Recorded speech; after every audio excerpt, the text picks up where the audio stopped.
Hi friends, ఈరోజు మన వీడియోలో ప్రాచీన భారత్కి సంబంధించిన ఇండస్ వ్యాలీ సివిలైజేషన్ సింధు లోయ నాగరికత గురించి తెలుసుకుందాం. అసలు 5000 సంవత్సరాల కిందట వాళ్ళంత తెలివిగా ఎలా ఉన్నారు? ఇప్పటికీ కొన్ని ప్రాంతాల్లో ఇంకా పాకలు గుడిసెలు ఉన్నాయి. కానీ 5000 సంవత్సరాల కిందట సింధు నది దగ్గర నివసించే వీళ్ళు 2 అంతస్తుల మేడలు, డ్రైనేజీలు, స్విమ్మింగ్ పూల్లు ఇలా ఒక నగరాన్ని ఎలా నిర్మించారు, చివరికి వీళ్ళు ఏమైపోయారు అనేది ఈ వీడియోలో తెలుసుకుందాం. ఈ వీడియోకి మీ సపోర్ట్గా ఒక లైక్ చేయండి ఫ్రెండ్స్. ఇంకా మన ఛానల్ని ఎవరైనా సబ్స్క్రైబ్ చేసుకోకపోతే వెంటనే సబ్స్క్రైబ్ చేసుకుని బెల్ ఐకాన్ ఆన్లో ఉంచుకోండి. ఇంకా మన టాపిక్లోకి వెళితే, ప్రాచీన భారతదేశ చరిత్రలో విశేష ప్రాధాన్యాన్ని సంతరించుకుంది సింధు నాగరికత. వేల సంవత్సరాల కిందట ఆశ్చర్యపరిచే రీతిలో ఉన్న ఇక్కడి నాగరికత 1921 తర్వాత బయట ప్రపంచానికి తెలిసింది. పురాతత్వ తవ్వకాలు ఏకంగా 2 పెద్ద పట్టణాలు బయటపడడంతో, వాటి గురించి శాస్త్రవేత్తలు మరింత పరిశోధించడంతో ఎన్నో విశేషాలు వెలుగు చూశాయి. ఆనాటి నిర్మాణాలు, సంస్కృతి, జీవన విధానాలు ఎంతో గొప్పగా ఉండేవనేది తెలిసింది. భారతదేశ చరిత్ర అధ్యయనంలో సింధు నది నాగరికత గురించి తప్పక తెలుసుకోవాలి. సింధు నది నాగరికత 5000 ఏళ్ల నాటిది. 1921-22లో సింధు మైదానంలో జరిపిన తవ్వకాల్లో 2 పురాతన మహానగరాలు శిథిలాలు బయటపడ్డాయి. వాటిలో మొదటిది హారప్ప, ఇంకోటి మొహంజదారో. ఈ 2 భారతదేశం మొదటి నగరాలు మాత్రమే కాదు, ప్రపంచంలోని మొదటి నగరాలు కూడా. భూమి అడిగిన పూడుకుపోయిన ఈ పురాతన నగరాల నాగరికత సంస్కృతులు వెలుగులోకి రావడానికి మూల కారకులు sir John Marshall, R D Banerjee, Rai Bahadur Dayaram Sahni. Indus valley civilisation విస్తీర్ణం 13 లక్షల చదరపు కిలోమీటర్లు.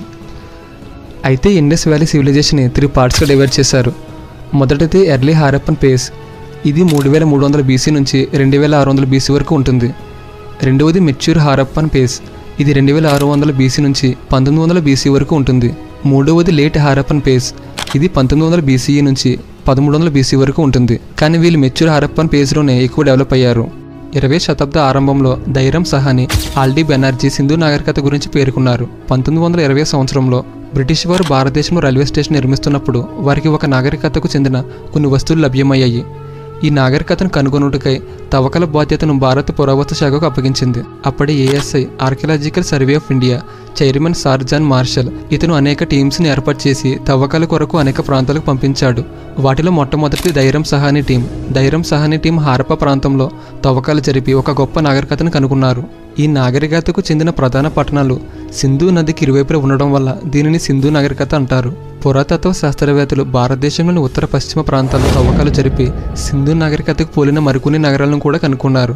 ఈ అన్ని పట్టణాల్లో జీవనం, సంస్కృతి హారప్ప నాగరికతకు పోలి ఉండడం వల్ల, అలానే నాగరికతలో ఇది మొదటిది కావడం వల్ల సింధు నాగరికతను హారప్ప నాగరికత అని కూడా అంటారు. ఈ నాగరికత కంస యుగానికి చెందినది. ప్రస్తుతం ఉన్న Pakistan, Afghanistan, north west India ఉన్న ప్రాంతంలో అది విస్తరించి ఉంది.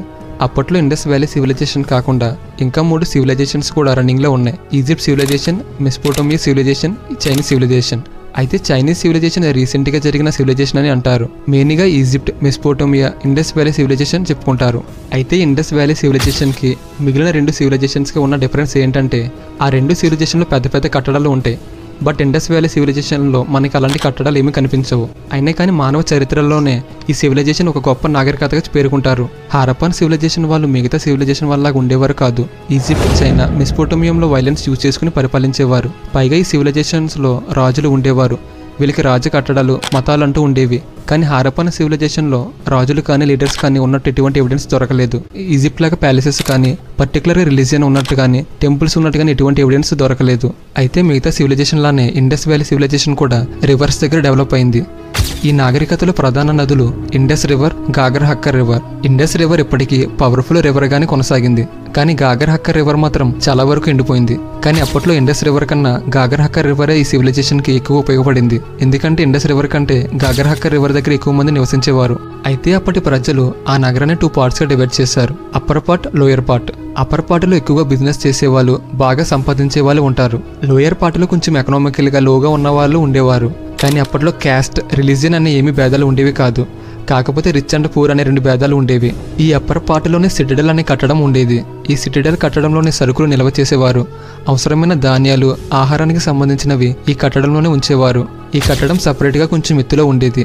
వరదలు లాంటివి వచ్చినప్పుడు వాటి నుంచే ఆహారాన్ని కాపాడుకోవడానికి దీన్ని సపరేట్గా కట్టేవారు. వీళ్ళు కట్టడాలకి ఎండపెట్టిన ఇటుకలను, అలానే బేకరీ బ్రిక్స్ని వాడేవారు. వీళ్ళ ఇళ్లలో చూస్తే మనకి ఆశ్చర్యం వేస్తుంది. వీళ్ళ హౌసెస్లో బెడ్రూమ్ సపరేట్గా, కిచెన్ సపరేట్గా, అలానే ప్రతి ఇంటికి బాత్రూమ్ సపరేట్గా ఉండేది. వీళ్ళు అండర్ గ్రౌండ్ డ్రైనేజెస్ కూడా నిర్మించారు. ఈ డ్రైనేజెస్ ఇటుకలతో అలానే స్టోన్స్తో నిర్మించారు. వీళ్ళ రోడ్స్ అన్ని మ్యాక్సిమం స్ట్రైట్ గానే ఉంటాయి, కొన్ని రెక్టాంగులర్ షేప్స్ లో కూడా ఉంటాయి. వీధులకు రెండు వైపులా ఇల్లు, దుకాణాలు ఉండేవి.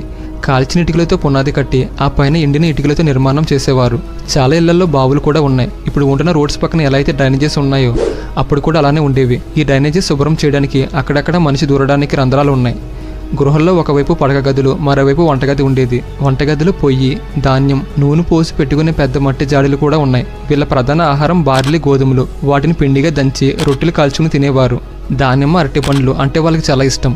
చేపల మాంసం కూడా తినేవారు. ప్రతి ఇంటికి పెరట్లో రొట్టెలు కాల్చుకోవడానికి పొయ్యిలు కూడా ఉండేవి. వంటకాలకు కావలసిన మసాలాలను ఊరుకునే రోలు కూడా ఇక్కడ ఉన్నాయి. సింధు నాగరికత కాలంలో వ్యవసాయ సంబంధిత పరికరాలు అభివృద్ధి చెందాయి. వీళ్ళు గోధుమ, బార్లీ, నూనె గింజలు, మొక్కజొన్న, పత్తి వంటి పంటలు పండించేవారు. ఎద్దులను పొలం దున్నడానికి, బండి లాగడానికి వాడేవారు. ఆవులను పాలకు వినియోగించుకునేవారు. గ్రామావసరాలకు మించి సింధు ప్రజలు ధాన్యం పండించేవారు. మిగిలి ఉన్న ధాన్యాన్ని పట్టణాలకు సరఫరా చేసేవారు. వీళ్ళు ఈ ధాన్యాన్ని పట్టణం వాళ్ళకి ఇచ్చి వీళ్ళకి కావలసినవి తీసుకునేవారు. సింధు నది ప్రాంతంలో ఎక్కువగా పత్తిని పండించేవారు కాబట్టి గ్రీకులు దీన్ని సింధన్ అనేవారు. పత్తి నుంచి దుస్తులు నేయడం సింధు ప్రజలకు తెలుసు. సింధు స్త్రీలకు, పురుషులకు ఆభరణాలపై మోజు ఉండేది. పూసలతో తయారు చేసిన నగరం ధరించేవారు. వీళ్ళకి బంగారం, వెండి గురించి ముందు తెలియదు. బంగారం, వెండి మెసొపొటేమియా, ఈజిప్ట్లో దొరికేవి. అయితే వీళ్ళకి మెసొపొటేమియాకి మంచి సంబంధం ఉంది. వీళ్ళకి కావలసినవి వాళ్ళకి ఇచ్చి వాళ్ళ దగ్గర ఉన్న వాటిలో వీళ్ళకి నచ్చినవి తీసుకునేవారు. వీళ్ళు ఎక్కువగా ఫుడ్ని పండించేవారు. ఆ ఫుడ్ని ఓడలతో ఈ మెసొపొటేమియా వాళ్ళకి ఇచ్చి వాళ్ళ దగ్గర ఉన్న బంగారం, వెండి ఇలా వాళ్ళకి నచ్చినవి తీసుకునేవారు. ఈ సింధు నదికి సంబంధించిన స్త్రీలు కంకణాలు, కడియలు, హారాలను ధరించేవారు. ఈ హారప్ప ప్రజలకు సంబంధించి బంతులు, చదరంగం, పాచికలు, ఆట వస్తువులు లభించాయి. వీరప్పట్లో ఇలాంటి గేమ్స్ కూడా ఆడేవారు. పిల్లలు ఆడుకునే మట్టితో చేసిన బొమ్మలు కూడా దొరికాయి. కమ్మరలు, కత్తులు, బాణపు మొన్నలు, గొడ్డళ్ళు, చేపల గాలాలు రాగితో తయారు చేసేవారు. వీళ్ళకి ఇనుమ అంటే ఏంటో తెలియదు. వీళ్ళు మేకల్ని, గొర్రెల్ని, పందులను, అలానే క్యాట్స్ ని, డాగ్స్ ని కూడా పెంచుకునేవారు. ట్రాన్స్పోర్ట్స్ కి క్యామిల్స్ ని వాడేవారు. అయితే వీళ్ళకి సింహం అంటే ఏంటో తెలియదు. వీళ్ళకి ఐరన్ అండ్ లయన్స్ అంటే ఏంటో తెలియవు. వీళ్ళు మట్టితో ఎక్కువగా బొమ్మల్ని తయారు చేసేవారు. ఎక్కువగా డాగ్స్, క్యాట్స్, మంకీస్ బొమ్మలు మట్టితో తయారు చేసేవారు. అయితే ప్రీ హిస్టోరిక్ పీరియడ్ లో ప్రజల గురించి మనం లాస్ట్ వీడియోలో తెలుసుకున్నాం. వాళ్ళు గోడల మీద ఎక్కువగా పెయింటింగ్స్ వేసేవారు. కానీ వీళ్ళు మాత్రం కొండల మీద ఎక్కువ పెయింటింగ్స్ వేసేవారు. వీళ్ళు ఎక్కువగా ఎద్దుల బండులతో, బోట్స్ తో ట్రాన్స్పోర్టింగ్ చేసేవారు. ఎక్కువగా కాపర్ వస్తువులను, మెటల్స్ తో చేసిన కుండలను, వెపన్స్ ను ఎక్స్పోర్ట్ చేసేవారు. వీళ్ళు ఎక్కువగా ఏ దేశాలకు ఎక్స్పోర్ట్ చేశారంటే ఆఫ్ఘనిస్తాన్, పర్షియా అంటే ఇప్పుడు ఉన్న ఇరాన్, మెసొపొటేమియా, గ్రీస్ అండ్ ఈజిప్ట్కు వీళ్ళు ఎక్కువగా ఎక్స్పోర్ట్ చేసేవారు. వీరు కనుగొన్న ఇన్వెన్షన్స్ ఏంటో కూడా ఒకసారి చూద్దాం. షర్ట్ బటన్స్, డెంటల్ డ్రిల్, పళ్ళని డ్రిల్ చేసే టెక్నిక్ ని కూడా కనుగొన్నారు. స్టెప్ వెల్స్ అంటే బాబులకి మెట్టులు ఉంటాయిగా అవే. అయితే ఈ హారప్పన్ కాలానికి సంబంధించి కొన్ని వస్తువులు దొరికాయి.